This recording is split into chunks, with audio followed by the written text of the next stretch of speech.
In a no-holds-barred conversation straight from the Chief Economic Advisor, the media, the RBI and banks and economists get a earful from Arvind Subramanian for trying too hard not rub the government the wrong way, and a clear hypocritical assessment of the MPC's decision not to cut rates. Subramanian called out rating agencies for not upgrading India despite the better economic fundamentals. Ruchi Bhatia here with more details. Ruchi, take us through some of those remarks from the CEA, quite stinging in nature.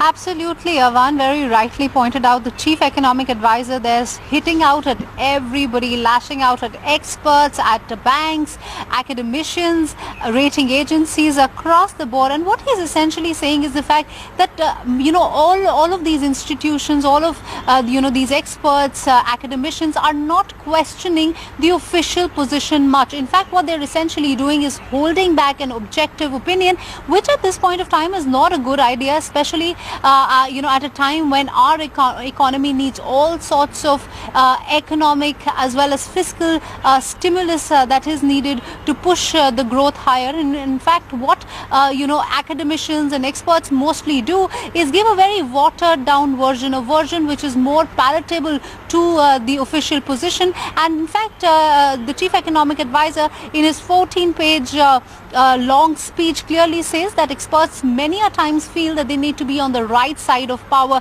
and which is one of the reasons why we're not seeing high quality debates, high quality inputs by these experts and academicians. In fact, he's citing various examples as well. The examples where he's saying that many times we've seen bankers also taking an official position rather than a more critical approach, rather than questioning the government. They feel there is a need to stay close to the government. In fact, apart from that, he's hitting out at academicians, saying that there's no high quality research on Indian macroeconomic situation. He's saying rating agencies are not falling in line.